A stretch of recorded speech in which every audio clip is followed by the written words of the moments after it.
आप सबको जय मसीह की। परमेश्वर का धन्यवाद हो इस सुंदर समय के लिए। आज हम लोग परमेश्वर के वचन से यीशु मसीह के साथ में दो डाकुओं को क्रूस पर क्यों लटकाया गया, इस विषय को परमेश्वर के वचन और परमेश्वर के पवित्र आत्मा की सहायता से देखने और समझने का प्रयास करेंगे। और पिछले दिनों में किसी एक अलग विषय के ऊपर बाइबल के ऊपर अध्ययन कर रहा था, और उस समय पर परमेश्वर के पवित्र आत्मा ने मुझे एक बात को बताया और सिखाया कि जो दो डाकू हैं, एक तो व्यवस्था का प्रतीक है और दूसरा जो है अनुग्रह का प्रतीक है। इस विषय को भी आज हम लोग इस वीडियो में देखने और समझने का प्रयास करेंगे। इन दो डाकुओं के विषय में हम लोग चारों सुसमाचार में इनके बारे में विवरण को पढ़ते हैं। मरकुस रचित सुसमाचार उसका 15 अध्याय 27, 28 और 29 वचन आपके सामने मैं पढ़ रहा हूं। और उन्होंने उसके साथ दो डाकू, एक उसकी दाहिनी और एक उसकी बाईं ओर क्रूस पर चढ़ाए। तब धर्मशास्त्र का वह वचन कि वह अपराधियों के संग गिना गया पूरा हुआ, और मार्ग में जाने वाले सिर हिला हिलाकर और यह कहकर उसकी निंदा करते थे कि वाह, मंदिर के ढाने वाले और 3 दिन में बनाने वाले, क्रूस पर से उतर कर अपने आप को बचा ले। मत्ती उसका 27 अध्याय 38 और 44 वचन। तब उसके साथ दो डाकू, एक दाहिने और एक बाएं क्रूसों पर चढ़ाए गए। इसी प्रकार डाकू भी जो उसके साथ क्रूसों पर चढ़ाए गए थे उसकी निंदा करते थे। यूहन्ना रचित सुसमाचार उसका 19 अध्याय 18 वचन। और वहां उन्होंने उसे और उसके साथ दो मनुष्यों को क्रूस पर चढ़ाया, एक को इधर और एक को उधर, और बीच में यीशु को। लूका रचित सुसमाचार उसका 23 अध्याय 32-33 वचन।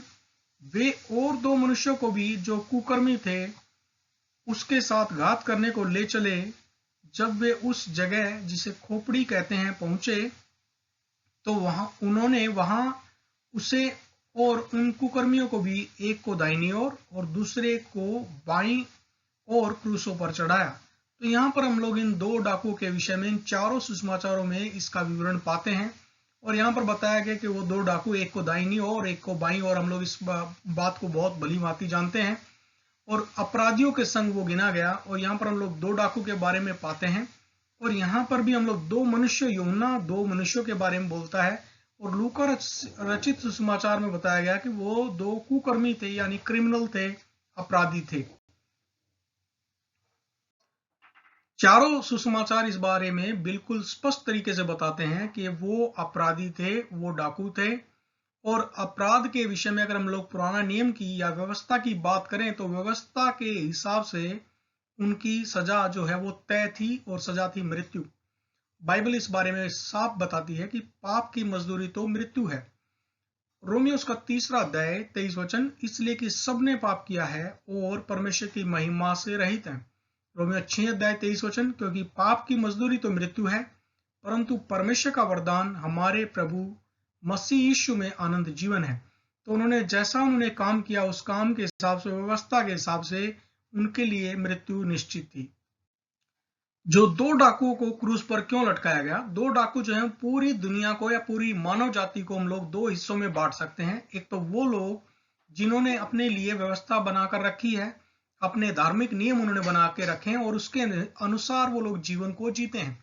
और दूसरा वो लोग जो जिन्होंने यीशु मसीह के कल्वरी क्रूस पर, उन्होंने यीशु मसीह के बलिदान के ऊपर विश्वास किया, और वो लोग उन्होंने अनुग्रह को ग्रहण किया, अनुग्रह के द्वारा उनका उद्धार हो गया। तो ये पूरी मानव जाति को भी हम लोग इन दो डाकुओं के रूप में देख सकते हैं, प्रतीकात्मक रूप से। और एक व्यवस्था को दर्शाता है, व्यवस्था का प्रतीक है, दूसरा अनुग्रह का प्रतीक है। इसको हम लोग और डिटेल में आगे आने वाली स्लाइड्स में जानेंगे। एक डाकू जो है वो व्यवस्था का प्रतीक कैसे है और दूसरा अनुग्रह का प्रतीक कैसे है, हम लोग इस बात को जानते हैं। जब परमेश्वर ने मूसा को सीनै पर्वत पर व्यवस्था दी, तो यहाँ पर हम लोग इस बात को पाते हैं, जब मूसा को सीनै पर्वत पर देरी हुई तो लोगों ने हारून को कहकर सोने के बछड़े को बनवा लिया और बछड़े की आराधना की, और 3000 लोग मारे गए।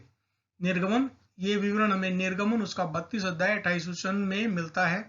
मूसा के इस वचन के अनुसार लेवियों ने किया, और उस दिन 3000 के अटकल या लगभग लोग मारे गए।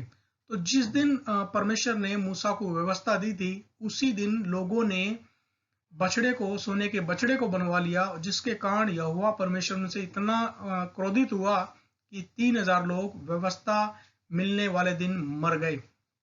दूसरी ओर हम लोग इस एक और बात को देखते हैं, अनुग्रह जब आया यानी पेंतिकुस्त के दिन जब परमेश्वर का पवित्र आत्मा विश्वासियों के ऊपर आया, जो ऊपरी कोठरी में पवित्र आत्मा का इंतजार कर रहे थे, उसकी बाट जो रहे थे। तो जब पतरस ने पेंतिकुस्त के बाद प्रचार किया तो 3000 लोगों ने विश्वास किया और अनुग्रह के द्वारा वो बचाए गए। प्रेरितों के काम उसका दूसरा अध्याय 41 वचन में इसके बारे में हम लोग पाते हैं। सो जिन्होंने उसका वचन ग्रहण किया उन्होंने बपतिस्मा लिया और उसी दिन 3000 मनुष्यों के लगभग उनमें मिल गए। तो जब व्यवस्था आई तो 3000 लोग मारे गए, और जब अनुग्रह आया या पवित्र आत्मा आई तो 3000 लोगों का उद्धार हुआ, 3000 लोगों ने जीवन को पाया। हम लोगों ने पिछली स्लाइड में देखा कि यीशु मसीह को दो डाकुओं के बीच में लटकाया गया, और एक जो है पुराने नियम को या व्यवस्था को दर्शाता है, और डाकू जो पहला डाकू व्यवस्था के कारण मरा, और दूसरा जो डाकू नया नियम यानी अनुग्रह को दर्शाता है, और दूसरा जो अनुग्रह के कारण अनंत मृत्यु से यानी नरक की आग से बच गया। दूसरा कुरिन्थियों का तीसरा अध्याय 6 वचन में प्रेरित पौलुस इस तरीके से लिखता है, जिसने हमें नई वाचा के सेवक होने के योग्य भी किया, यानी नई वाचा यीशु के अनुग्रह की वाचा, लॉ शब्द के सेवक नहीं वरन आत्मा के, क्योंकि लॉ शब्द जो है वो मारता है पर आत्मा जिलाता है। तो व्यवस्था जो है वो मारता है, लेकिन आत्मा यानी पवित्र आत्मा जिलाता है। लूका रचित सुसमाचार उसका 23 अध्याय 41, 42 और 43 वचन में हम लोग इन दो डाकुओं में से एक डाकू का रेस्पॉन्स पाते हैं। 41 वचन, और हम तो न्यायानुसार दंड पा रहे हैं, क्योंकि हम अपने कामों का ठीक फल पा रहे हैं, पर इसने कोई अनुचित काम नहीं किया। तब उसने कहा, हे यीशु, जब तू अपने राज्य में आए तो मेरी सुधि लेना।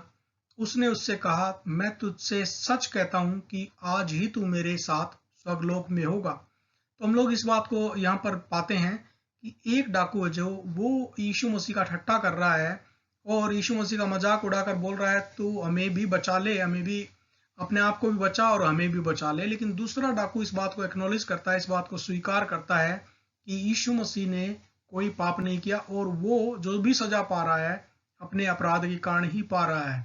तो ऐसा ही जब हम लोग यीशु मसीह को ग्रहण करते हैं तो हम अपने पापों का अंगीकार करते हैं।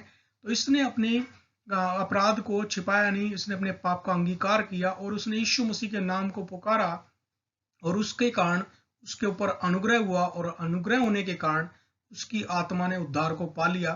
कई बार मसीह लोग, विश्वासी लोग इस बात को बोलते हैं कि एक डाकू क्यों बच गया। तो इस सवाल का उत्तर यह है कि उसने यीशु मसीह के नाम को पुकारा, इसलिए परमेश्वर ने उसको बोला तो आज ही मेरे साथ स्वर्गलोक में होगा। अंतिम समय में भी यीशु मसीह क्या कर रहा है? खोए हुए को ढूंढने, लिखा है बाइबल में, यीशु मसीह खोए हुए को ढूंढने और उनका उद्धार करने के लिए आया। यीशु मसीह ने इस बात को स्पष्ट अपने वचनों में बताया कि भले चंगे को वैद्य की आवश्यकता नहीं, लेकिन बीमार को है। तो इस व्यक्ति ने, इस डाकू ने अपने अपराधों का अंगीकार किया और यीशु मसीह ने उसके ऊपर दया की और उसको अनंत आग से या नरक की आग से उसी समय उसको बचा लिया, उसको छुड़ा दिया।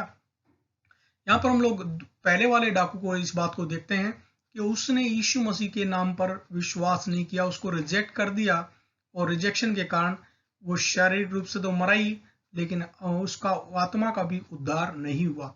तो आज आप किसी भी परिस्थिति के अंदर क्यों ना हो, यीशु मसीह के पास हमेशा एक आशा है। आप यीशु के नाम को पुकारिए और यीशु मसीह, आपने चाहे कैसे भी पाप, कैसे भी गुनाह क्यों नहीं किए हो, यीशु मसीह योग्य है, उसका लहू योग्य है कि वो धोकर किसी भी व्यक्ति को नया जन्म दे सकता है, नया जीवन दे सकता है, और अनंत आग से उस व्यक्ति को बचाने में योग्य है, सक्षम है।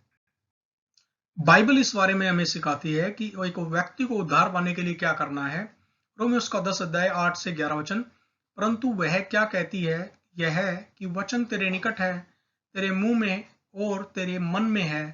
यह वही विश्वास का वचन है जो हम प्रचार करते हैं कि यदि तू अपने मुंह से यीशु का प्रभु जानकर अंगीकार करे और अपने मन से विश्वास करे कि परमेश्वर ने उसे मरे हुए में से जिलाया, तो तू निश्चय उद्धार पाएगा। तो किसी व्यक्ति को उद्धार पाने के लिए क्या करना है? मन में विश्वास करना है, मुंह से उसका अंगीकार करना है कि यीशु ही प्रभु है, और उसको अपना प्रभु और उद्धारकर्ता के रूप में ग्रहण करना है। 10 वचन, क्योंकि धार्मिकता के लिए मन से विश्वास किया जाता है और उद्धार के लिए मुंह से अंगीकार किया जाता है, क्योंकि पवित्र शास्त्र यह कहता है, जो कोई इस पर विश्वास करेगा वह लज्जित न होगा। कई सारे लोग जो हैं वो इस बारे में बहस करते हैं कि हमें यीशु मसीह को ग्रहण करने की क्या आवश्यकता है। रोमियोस का 5 अध्याय 6, 7, 8 वचन, क्योंकि जब हम निर्बल ही थे तो मसीह ठीक समय पर भक्तिहीनों के लिए मरा। किसी धर्मी जन के लिए कोई मरे यह तो दुर्लभ है, परंतु क्या जाने किसी भले मनुष्य के लिए कोई मरने का भी हियाव करे। परंतु परमेश्वर हम पर अपने प्रेम की भलाई इस रीति से प्रकट करता है कि जब हम पापी ही थे तभी मसीह हमारे लिए मरा। तो यीशु मसीह आपके लिए, मेरे लिए मरा, वो हमारे लिए मरा। और हम लोगों ने इस बात को देखा कि यीशु मसीह निष्पाप था, उसने निष्कलंक था, उसने कभी कोई अपने जीवन में पाप नहीं किया था, कोई अपराध उसके जीवन में नहीं था, लेकिन वो मेरे और आपके अपराधों के लिए कलवरी क्रूस पर मारा गया। पिलातुस ने 3 बार इस बात को बोला कि इस मनुष्य में मृत्युदंड योग्य में कोई अपराध नहीं पाता, लेकिन फिर भी वो उसको क्रूस पर चढ़ाया गया, क्योंकि परमेश्वर को यह भाया कि उसको क्रूस पर चढ़ाए ताकि बाकी मानव जाति के हर एक उस व्यक्ति को बचाया जाए जो इसके बलिदान के ऊपर विश्वास करता है। तो यीशु मसीह को जब हम लोग ग्रहण करते हैं, और यीशु मसीह ना सिर्फ क्रूस पर मर गया, उसको दफनाया गया और तीसरे दिन मुर्दों में से वो जी उठा, और उसके बाद वो आज भी जीवित है, वो परमेश्वर पिता के दाहिनी ओर बैठा है, आपका और मेरा महायाजक है, और वो जल्द ही बादलों पर आपको और मुझे लेने के लिए आने वाला है।